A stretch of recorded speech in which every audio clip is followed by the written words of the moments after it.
دیکھیے معلومات کا مطلب ہے انفارمیشن. اگر کسی شخص کے پاس انفارمیشن ہو تو we can say the person has the information, اس کے پاس معلومات ہیں. اب وہ نالجیبل ہے یا نہیں ہے یہ ایک مختلف درجہ ہے. یہ تھوڑی سی بات، اس کو یوں سمجھیے کہ تعلیم میں اور علم میں فاصلہ کتنا ہے. ہر صاحب علم جو ہے وہ تعلیم یافتہ ہوتا ہے، مگر ہر تعلیم یافتہ صاحب علم نہیں ہوتا، کیونکہ تعلیم حاصل کرنے سے آپ کو کسی فن کے اوپر دسترس تو حاصل ہو جاتی ہے. جیسے کہ آج کل ہم فی زمانہ جن لوگوں کو علماء دین کہتے ہیں، ان کے جو فنون ہیں، جیسے میں نے ابھی ان کے نام لیے، صرف، نحو، علم الرجال، فن حدیث، فن قرات، فن ترجمہ و تفسیر، ٹھیک ہے. اب یہ وہ فنون ہیں جن کو یہ پڑھ کر ایک خاص درجے کی اسناد حاصل کر لیتے ہیں. میں ان احباب کو جو یہ تمام فنون پر دسترس رکھتے ہیں عالم کے درجے پر فائز کیوں نہیں سمجھتا. کیونکہ دیکھیے جو علم کا تعلق ہے وہ انسان کے لیے لازم ہے کہ اللہ کریم نے قرآن کریم کے سورہ اسراء میں غالباً آیت نمبر 67، 67، 11 اور 100 میں 100 میں انسانوں کی 3 بنیادی جبلی جسے کمزوریاں ہیں ان کا ذکر کیا. ڈاکٹر صاحب فرائڈ یہ کہتا ہے کہ انسان اڈ پر پیدا ہوتا ہے، پھر تھوڑا سا ایجوکیٹڈ جب ہو جاتا ہے پھر وہ شعور کی سطح پر آتا ہے جسے ہم ایگو کہتے ہیں، اور پھر وہ سپر ایگو کے مقام پر جا کر کھڑا ہوتا ہے. تو اس کو آپ یوں سمجھیے کہ ایک شخص نے جب تعلیم حاصل کر لی، ہونا تو یہ چاہیے کہ انسان کی جس 3 خوبیوں کا یا جبلی فطری کمزوریوں کا ذکر میں نے کیا، جو قرآن نے، مالک نے، خالق نے تخلیق کے بارے میں ذکر کیا، وہ اس طرح سے ہیں. بسم اللہ الرحمن الرحیم، سورہ اسراء، کہ وَكَانَ الْإِنسَانُ عَجُولًا، کہ انسان جلد باز ہے. پھر کہا سورہ اسراء کی آیت نمبر 100 میں کہ وَكَانَ الْإِنسَانُ قَطُورًا، کہ انسان تنگ دل ہے. اور پھر کہا کہ وَكَانَ الْإِنسَانُ كَفُورًا، کہ انسان بڑا ہی ناشکرا ہے. دیکھیے صاحب علم وہ شخص، میرا اپنا نقطہ نظر ہے کہ صاحب علم وہ شخص ہوگا جو کم از کم اپنی ان 3 فطری جبلی کمزوریوں پر قابو پا جائے. یعنی کہ اس کے اندر سے جلد بازی ختم ہو، اس کے اندر سے تنگ دلی ختم ہو، اور ناشکرا پن ہو. ہوا یہ تاریخ کے اندر کہ بہت سے صاحب فن لوگوں نے جب اپنے ان 3 فطری کمزوریوں پر قابو نہ پایا تو انہوں نے کہا بھئی یہ تو ہم لوگ جو ہیں ہم تو صاحب شریعت ہیں، ہم شریعت کی بات کرتے ہیں. ہاں جو لوگ اس راستے پر چلنا چاہیں وہ عارفین ہیں، وہ معرفت والے لوگ ہیں، وہ حقیقت والے لوگ ہیں. ہمارا کام یہ ہے کہ لوگوں کو یہ بتائیں کہ نماز کیسے پڑھنی ہے. ہم عالم ہیں. حضور گزارش یہ ہے کہ قرآن یہ کہتا ہے کہ بسم اللہ الرحمن الرحیم، ارأیت الذی یکذب بالدین فذلک الذی یدعو الیتیم. یعنی کہ آپ بظاہر نماز پڑھ رہے ہیں، آپ سجدہ میں جا رہے ہیں، آپ رکوع کر رہے ہیں، مگر آپ کی نمازیں آپ کے منہ پہ مار دی جاتی ہیں. فذلک یدعو الیتیم، اگر آپ یتیم کے کھانے کا بندوبست نہیں کرتے. اب بنیادی سوال یہ ہے کہ جن احباب کی طرف، یا جن کو عرف عام میں ہم علماء دین کہتے ہیں، آپ کم از کم میں نے اپنی زندگی میں تو یا تاریخی طور پر بہت کم دیکھا ہے کہ ایسے علماء جن کو ہم عرف عام میں علماء کہتے ہیں، کیا وہ ایسی نماز کی ترغیب دیتے ہیں؟ کیا وہ ایسی نماز پڑھتے ہیں؟ اگر نماز پڑھنے کی اجرت لینی ہے تو پھر غالباً یہ وہ نماز نہیں ہے جس کی طرف رسول اللہ نے اشارہ فرمایا تھا کہ نماز کا کم سے کم درجہ یہ ہے کہ بندہ اللہ کو دیکھ رہا ہے، یا کم از کم اللہ بندے کو دیکھ رہا ہے. دیکھیے یہ ہے وہ نماز جب ہمارا دین کا پہلا رکن ہی مضبوط نہیں ہے. اور وہ لوگ جو نماز پڑھنے کی اجرت لیتے ہیں تو حضور مجھے یہ بتائیے وہ امت مسلمہ کے مسائل کا حل کیا دیں گے؟ کیا ان کے پاس وہ علمی استعداد ہے؟ کیونکہ میں جس چیز کو علم کہہ رہا ہوں یہ وہ روشنی ہے جس روشنی کے سامنے فرشتے سر بسجود ہوتے ہیں. کیونکہ ہمارا موضوع علماء ہے، اس لیے میں پھر قرآن ہی کا حوالہ دوں گا کہ بسم اللہ الرحمن الرحیم وعلم آدم الاسماء کلہا، اور اللہ تعالیٰ نے آدم کو اسماء کا علم دیا، تمام اسماء کا. اب جب یہ علم انسان کے اندر آیا، اللہ نے ودیت کیا، تو روشنی وہ نور اس کے اندر آیا.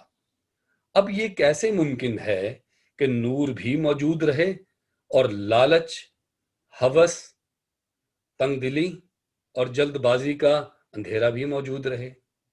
اس لیے جناب میری گزارش، میرا نقطہ نظر یہ ہے کہ وہ تمام لوگ جنہیں ان کے صاحب فن ہونے میں کوئی میں بہت سے صاحب فنون کے پاس بیٹھا ہوں، بہت اعلیٰ فن ہے ان کے پاس، ایسی خوبصورت تلاوت کرتے ہیں کہ واہ واہ سبحان اللہ، نعت پڑھتے ہیں تو دل خوش ہو جاتا ہے. مگر جب ان کی ذاتی محفل میں جاؤ تو یوں لگتا ہے کہ نعت کے پیچھے جو بنیادی نقطہ نظر تھا یا بنیادی مقصد جو تھا وہ شاید چند روپے تھے یا بہت واہ واہ تھی یا شہرت تھی.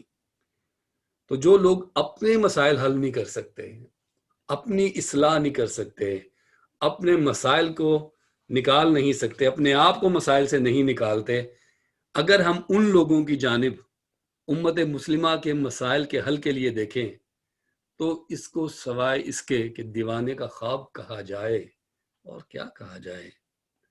اور اگر جناب معذرت کے ساتھ، اگر ہو سکتا ہے بات بری لگے، اگر ان علماء کے پاس مسائل کا حل موجود ہوتا تو کم از کم پچھلے 1400 سال میں ہم ان فرقہ پرستی سے باہر نکل چکے ہوتے. آج امت مسلمہ میں شاذ و ناز کسی آدمی کو پوچھئے تو کوئی یہ کہے گا ہاں الحمدللہ میں مسلمان ہوں، وگرنہ جب آپ کسی سے بات کرتے ہیں مذہب کی تو منہ سے یہ نکلتا ہے کسی کے میں اہل تشیع ہوں، کوئی خود کو بریلوی گردانتا ہے، کوئی دیوبندی، کوئی وہابی اور کوئی اہل حدیث. اور اس پر بڑا مذاق یہ ہے کہ ہمیں یہ کہا گیا کہ یہ 4 امام تھے، امام ابو حنیفہ، امام مالک، امام حنبل، احمد بن حنبل اور امام شافعی. اس کے بعد غالباً علم کا دروازہ بند ہو گیا. اگر علم کا دروازہ بند ہو چکا ہے اور نیا علم نہیں آنا تو پھر آپ عالم کیسے نئے آئیں گے؟ تو اس لیے بنیادی نقطہ یہ ہے کہ اگر علماء ہی موجود نہیں ہیں تو ہم ان سے مسائل کا حل کیا تلاش کریں گے؟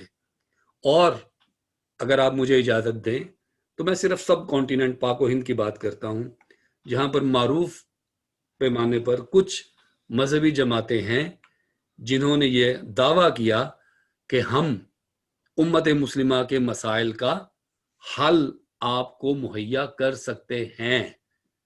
اب ان میں حالت یہ ہے کہ جب حسین احمد مدنی صاحب کا انتقال ہوا تو غالباً ان کے صاحبزادے، ہم بات کرتے ہیں خلافت کی، اور ملوکیت کا عالم یہ ہے کہ جمعیت علماء ہند میں جو سربراہ وفات پاتے ہیں ان کے بعد ان کے بیٹا صاحب. پاکستان میں بھی ایسے اگر آپ دیکھیں تو جمعیت علماء اسلام کے اندر ٹھیک ہے، جب غالباً مفتی محمود خان صاحب وفات فرمایا رحمۃ اللہ علیہ، اللہ ان کے درجات بلند کرے، تو ہمارے سر پر مولانا فضل الرحمان مسلط ہوئے.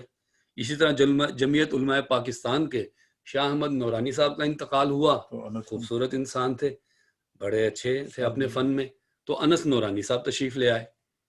احسان الہی ظہیر، اللہ تعالیٰ ان کی شہادت قبول فرمائے، ان کا رحلت ہوئی، ان کی شہادت ہوئی، تو اس کے بعد ابتسام الہی ظہیر صاحب تشریف لے آئے. لیکن دعویٰ ہمارا یہ ہے کہ ہم خلافت کے دعوے دار ہیں، ہم دعویٰ یہ ہے اور انتہا یہ ہے کہ ہم ملوکیت در ملوکیت کے ہم غلام ہیں. تو اس لیے آج کے اس پروگرام کے توسل سے میرا تو یہ نقطہ نظر ہے کہ امت مسلمہ کے مسائل کا حل علماء کے پاس نہیں ہے، بلکہ جن لوگوں کو ہم علماء کہتے ہیں، کیونکہ یہ ایک معروف وہ بن چکی ہے ٹرمینالوجی، اس لیے کہنا پڑتا ہے، ورنہ میں تو ان کو صاحب فن کہتا ہوں. ان کے پاس مسائل کا حل نہیں ہے، بلکہ وہ خود مسائل کا سبب ہیں. تھینک یو ڈاکٹر فہد صاحب. ایک بات آپ کی بات کو ساتھ لیتے ہوئے کہ جیسے حضور صلی اللہ علیہ وسلم کی حدیث، 2 حدیث ہیں علم کے حوالے سے کہ علم حاصل کرو خواہ تمہیں چین جانا پڑے، جی، اور دوسری ہے کہ علم حاصل کرو ماں کی گود سے لے کر قبر تک. اب اگر قبر تک ہم نے علم حاصل کرنا ہے تو درمیان میں علامہ کیسے بن سکتے ہیں؟ ارے علامہ کی تو اب بات چھوڑیے. ایک شخص مولانا ہوتا ہے، کچھ عرصے بعد خود ہی وہ اپنے آپ کو علامہ کے رتبے پہ فائز کرتا ہے، پھر وہ کچھ دن بعد کہتا ہے اب میں شیخ ہو گیا ہوں، پھر کہتا ہے میں شیخ الاسلام ہو گیا ہوں. شیخ الاسلام. تو حضور اس طرح تو نہیں ہے نا. اور دوسرا یہ ہے کہ جو جوتشی ہوتے ہیں ان کو بھی ہم علامہ کہتے ہیں. ان کے پاس بھی تو فن ہے. جی ہاں، فنون ہے، فنون کے طور پہ آپ مانتے. تو میں تو کیونکہ اس میں ایز اے میزبان کی حیثیت سے نیوٹرل ہوں، تو آپ کی رائے کے ساتھ جو میرا خیال ہے وہ میں نے بیان کر دیا. اور اب ایک اور واقعہ ہے، وہ واقعہ میں پورا بیان نہیں کروں گا، پھر ڈاکٹر صاحب کا ٹائم ہے. آج پہلا پروگرام ہے خواتین و حضرات، تو اس میں ہو سکتا ہے کہ وقت 1-2 منٹ آگے پیچھے ہو جائے تو معاف کیجیے گا.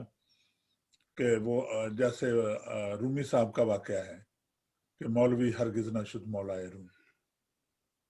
تربیت کے حوالے. ہاں، تربیت کے حوالے سے تبھی وہ عالم بنے گا نا. مولوی ہرگز نہ شد مولائے روم، خوبصورت بات ہے. تا غلامی شمس تبریزی نہ شد. تو خواتین و حضرات، اب حل علماء کرام ہیں ڈاکٹر عبدالکریم شکور صاحب. بہت شکریہ صابر رضا. ڈاکٹر فہد صاحب، بہت ہی مدلل گفتگو، بہت ہی اچھے پیرائے میں اور بہت ہی تسلسل کے ساتھ، اور ایسا لگا کہ واقعی ایک ایسے شخص کی بات ہم سن رہے ہیں جس کو اپنے ہر لفظ پر قابو بھی ہے اور اس کے پاس علم بھی ہے کہ وہ بات کر سکے اس موضوع پہ. بہت شکریہ ڈاکٹر صاحب آپ کا. ڈاکٹر فہد صاحب کے 3-4 جو پوائنٹ تھے ان پر بھی میں بات کروں گا، جس میں ایک ہے اجرت، دوسرا ہے فرقہ پرستی، اور تیسرا ہے ملوکیت اور خلافت والی جو بات ہے، اس پہ میں اپنے دلائل دوں گا، کوشش کروں گا. سب سے پہلے مجھے، کیونکہ ڈاکٹر فہد صاحب جو ہے ان کا دین کے حوالے سے علم بھی زیادہ ہے، ان کا تجربہ بھی زیادہ ہے، ان کی نظر بھی وسیع ہے. میں تاریخ کا طالب علم ہوں بنیادی طور پر، تو میں تاریخ کے حوالے سے بات کروں گا کہ ہندوستان میں جب انگریز آئے تھے تو سب سے زیادہ خوف انہیں جس بات کا تھا وہ لفظ تھا مولوی. اور اس بات کا خوف انہیں تھا کہ مسلمانوں کی عقیدت اور محبت اور ان کا جو گہرا تعلق علماء کرام سے ہے، یہ سب سے بڑا خطرہ برطانیہ کی حکومت کے لیے تھا. 1857 کی جو جنگ آزادی ہے اس سے ذرا پہلے کے بھی اگر خطوط اور وہ جو میمورینڈم تھے اگر جو لائبریری میں دیکھے جائیں برطانیہ میں، تو اس میں بھی اس بات کا اظہار انگریزوں نے کیا ہے کہ یہ ہمارے لیے سب سے بڑا خطرہ ہے. اور خوف اور نفرت کی وجہ علماء کرام تھے. 1857 کی جنگ آزادی کا نعرہ سب سے پہلے مولویوں نے ہی مسجد کی چٹائیوں پر بیٹھ کر لگایا، جیسے شاہ ولی اللہ، اور اس کے بعد شاہ عبدالعزیز محدث دہلوی 1803 میں انہوں نے سب سے پہلے جہاد کا فتویٰ دیا تھا. 1831 میں سید احمد شہید اور شاہ اسماعیل شہید کی تحریک بھی مسجد سے ہی اٹھی، اور بعد میں اس کی قیادت مولانا نصیر الدین دہلوی صاحب نے کی جو 1840 میں وفات پا گئے، اور اس کے بعد مولانا ولایت علی عظیم آبادی اور ان کے بھائی عنایت علی عظیم آبادی نے اس تحریک کو آگے بڑھایا. مولانا احمد شاہ مدراسی، مولانا رحمت اللہ کرانوی، کئی نام ہیں، گزر جائے گا نام ختم نہیں ہوتے. دوسرا، اسی دور میں انگریزوں کے زمانے میں یہ جب جنگ آزادی چل رہی تھی، ایک اور طبقہ بھی تھا جس میں زمیندار، چودھری، نواب اور جاگیردار شامل تھے. یہ وہ لوگ تھے جنہوں نے ٹکے ٹکے پر مجاہدین کو انگریزوں کے ہاتھوں فروخت بھی کیا، اور آج انہی کی اولادیں پاکستان میں حکومتوں میں بھی شامل ہیں اور رہی ہیں۔ 1916 کے آخر تک پورے ہندوستان میں 12 لاکھ سے زیادہ جوان انگریزوں کے ساتھ لڑائی لڑنے کے لیے ان کے ساتھ شامل ہو گئے تھے، جن میں ایک بھی مولوی نہیں تھا۔ علماء کرام کو پھانسیاں دی گئیں، توپ کے ساتھ اڑایا گیا، کالے پانی بھیجا گیا۔ اور یہی وہ لوگ تھے جو کہ ضرورت تھے کہ اگر بچہ پیدا ہوگا تو کان میں اذان بھی دینی ہے، نکاح بھی پڑھانا ہے، جنازہ بھی پڑھانا ہے، نماز بھی پڑھانی ہے۔ یہ دراصل علماء کرام اور مولوی کے خلاف انگریز نے ہندوستان میں اس زمانے سے پروپیگنڈا کی ایک مہم کا آغاز کیا، اور اس کے بعد انہوں نے وہ لفظ مولوی جو کہ بڑے بڑے علماء کرام اپنے نام کے ساتھ لگانے میں فخر محسوس کرتے تھے، جیسے مولوی عبدالحق، وہ اس لفظ کے تصور کو انگریزوں نے بگاڑ دیا، اور باقی کسر نواب جاگیردار اور انہوں نے پوری کر دی۔ علماء کرام کے مولویوں کے لطیفے بننے شروع ہو گئے۔ ایک حافظ قرآن 15 سال کی محنت کر کے حافظ بنتا ہے، اور ایک مفتی 18 سال لگاتا ہے۔ معاملہ یہ ہے کہ ڈاکٹر فہد صاحب کی بات بالکل ٹھیک ہے کہ ان لوگوں کی وجہ سے اب ان لوگوں میں معاملہ یہ ہے کہ یہ ہم عوام کا، عام مسلمان کا قصور ہے کہ ہر داڑھی والے کو مولوی سمجھ لیتے ہیں اور ہر پگڑی والے کو عالم سمجھ لیتے ہیں۔ اب میری سمجھ میں یہ نہیں آتا کہ لوگ تحقیق نہیں کرتے، تحقیق بند ہو چکی ہے۔ کوئی، حالانکہ دوسری دنیا کے تمام معاملات میں ہم مسلمان تحقیق کرتے ہیں۔ اگر ایک مسلمان پاکستان سے یہاں آتا ہے شادی کر کے برطانیہ میں، اور اگر اسے انگلش نہیں آتی ہے، وہ جب بھی آسڈا یا ٹیسکو وغیرہ گروسری لینے جاتا ہے، سبزی لے لے گا، فروٹ لے لے گا جو چیز نظر آ رہی ہے، مگر جیسے ہی وہ اس سیکشن میں جائے گا جہاں چاکلیٹ، سویٹس یا ڈبوں میں بند سبزیاں یا مچھلی ہے، وہ چونکے گا، وہ نہیں لے گا۔ اسے پرابلم یہ ہوگی میں انگلش پڑھ نہیں سکتا، ہو سکتا ہے اس کے اندر کہیں جیلیٹین نہ ہو، یہ کہیں حرام اس میں نہ ہو، وہاں وہ چونکے گا۔ لیکن دین کا معاملہ پوچھنے کے لیے وہ داڑھی والا، پگڑی والا پہنچ جائے گا۔ بھائی وہاں بھی تحقیق کر، اپنے مسائل کا حل وہاں سے لے جہاں سے مل سکتا ہے۔ اگر اسے دوائی خریدنی ہے، پیراسیٹامول، وہ گاڑی کے شو روم میں تو نہیں جاتا لینے۔ اگر اسے جوتے خریدنے ہیں تو وہ سبزی کی دکان میں نہیں جاتا، وہاں پہ وہ ٹھیک ہے۔ اب ایک محلے میں اگر ایک ڈاکٹر ہے اور وہ نیک ہے، ایماندار ہے اور اچھے طریقے سے علاج کرتا ہے، اسی محلے میں ایک عطائی ڈاکٹر بھی بیٹھا ہے، ایک جعلی پیر بھی بیٹھا ہے اور ایک جعلی حکیم بھی بیٹھا ہے۔ اب اگر لوگ اس ڈاکٹر کے بجائے ان کے پاس جا رہے ہیں تو اس میں اس ڈاکٹر کا کیا قصور ہے؟ تو اس میں سب سے پہلی چیز جو میں سمجھتا ہوں کہ یہ بات بالکل طے شدہ ہے کہ علماء حق بھی موجود ہیں اور علماء سو بھی موجود ہیں۔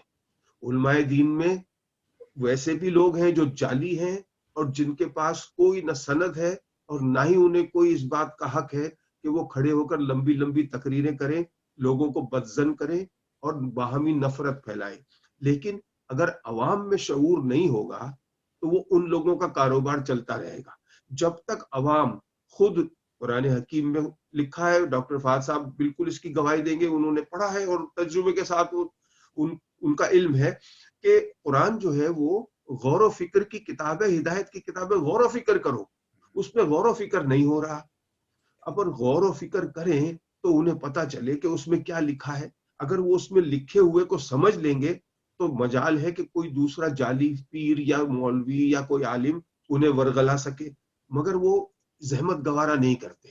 دنیا کے سارے علوم جو ہے وہ پڑھ لیں گے، لیکن اور پھر اس کے بعد دلیل یہ دی جاتی ہے کہ دنیا کے علوم ہیں تو اس کے بعد اسی سے ہمیں طاقت اور ترقی اور قوت ملے گی۔ میری سمجھ میں یہ نہیں آتا کہ جس وقت آپ یہ دیکھیں کہ یہ اگر کہتے ہیں دنیاوی علوم ہیں، تو یہ دنیاوی علوم اتنے تھے پورے یورپ میں، اس کے باوجود بھی یورپ پر دولت عثمانیہ کی حکومت قائم تھی۔ تو وہ علوم کہاں تھے اس وقت؟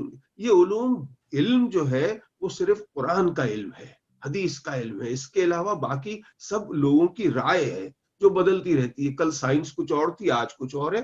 دنیا کے سارے علوم بدلتے رہتے ہیں۔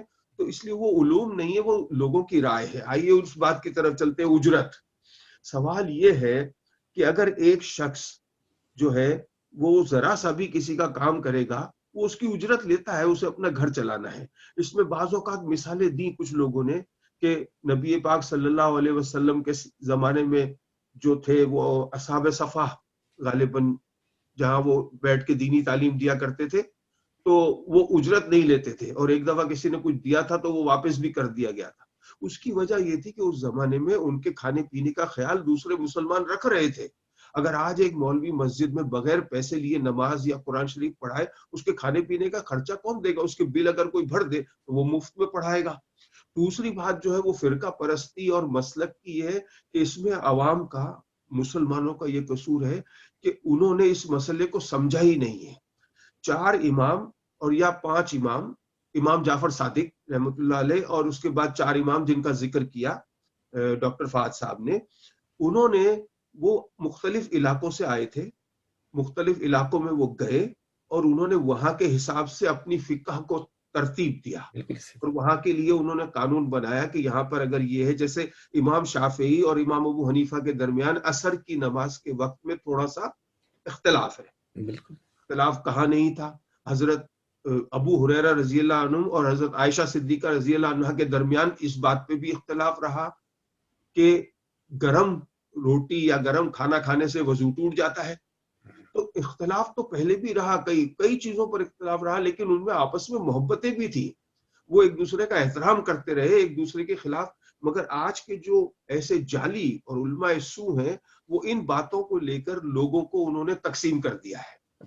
یہ جو مسلک ہے, یہ مسلک اگر کوئی شخص ہے, اگر اس کو سب سے پہلے یہی کہنا ہے کہ میں مسلمان ہوں, میں امام ابو حنیفہ کو فالو کر رہا ہوں, ان کا فقہ مجھے سمجھ میں آتا ہے, جبکہ یہاں تک میں سمجھتا ہوں آسانی ہے کہ جس فقہ میں آپ کو آسانی لگتی ہے آپ اس کو فالو کر سکتے ہیں. اس کے بعد جو وہ والا پوائنٹ ہے ملوکیت کا, کہ ایک عالم دین کے بعد اس کا بیٹا, اس کا میرے ذہن میں یہ ہے, جو میرا خیال ہے کہ ملوکیت یا خلافت کا معاملہ اس وقت آئے گا جب برسر اقتدار یا حکومت کی بات ہو. یہاں پر اگر ایک عالم دین کے مرنے کے بعد اس کے بیٹے نے وہ جگہ سنبھالی ہے, تو اس میں وہ حکومت تو کر ہی نہیں رہا, نہ ہی وہ کسی کے اوپر حاکم ہے. تو وہاں یہ لفظ ملوکیت یا خلافت کی میں بات کو نہیں مانوں گا. میں یہ مانوں گا کہ ہاں, یہ ہو سکتا ہے کہ انہوں نے جانبداری سے کسی نے کام لے کر اپنے بیٹے کو بٹھا دیا, لیکن اگر اس کا بیٹا واقعی اتنا عالم ہے کہ وہ اس گدی کو سنبھال سکتا ہے تو اس میں حرج بھی نہیں ہے. تیسری بات یہ ہے کہ اختلافات جو ہیں علماء کرام کے درمیان ہیں, اس میں کوئی شک نہیں ہے. اختلافات ڈاکٹروں کے درمیان بھی ہیں, سیاست دانوں کے درمیان بھی ہیں, کاروباری حضرات کے درمیان بھی ہیں. اختلاف کہاں نہیں ہے, ہر شعبے میں اختلافات ہیں. تو اس میں بھی اگر اختلافات ہیں, مگر ان اختلافات سے اگر علم کی روشنی پھیلتی ہے تو یہ صحیح ہے اختلاف. لیکن اگر اس سے فساد پھوٹتا ہے, نفرتیں بڑھتی ہیں, تو پھر یہ صحیح نہیں ہے. بہت بہت شکریہ ڈاکٹر عبد الکریم شکور صاحب. ڈاکٹر صاحب, آپ کی باتوں میں ایک سوال ابھرتا ہے. ہاں, آپ نے فرمایا ہے کہ کیونکہ ان کے پاس کوئی سلطنت نہیں ہوتی, کوئی حکومت نہیں ہوتی ہے, لیکن ہم نے دیکھا ہے کہ علماء کرام میں ان کی ایک چھوٹی سی حکومت تو ضرور ہوتی ہے. وہ کوئی بھی اختلاف رکھتے ہوں کسی اور فقہ سے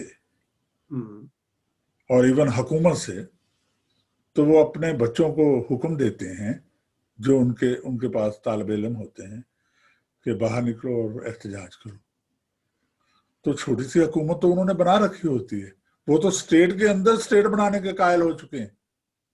تو آپ دیکھیں نا, ایک بات یہ ہے نا, آپ دیکھیں سیاست میں موروثی سیاست ہے, ڈاکٹر اپنے بیٹے کو ڈاکٹر بنا رہا ہے. کو حالات حاضرہ میں کوئی ایک آدھ مثال دے دیں کہ جتنے علماء کرام ہمارے ہو گزرے ہیں, عطا اللہ شاہ بخاری رحمۃ اللہ علیہ کے بعد آ کے ان کی اولاد میں اس پائے کا کچھ عالم ہے, یا مولانا مفتی محمود صاحب کے اولاد میں سے, اولاد ان کی تو کئی اولاد ہیں نا, کتنے بچے ہیں, ان کی اولاد میں سے کوئی ویسا صاحب شریعت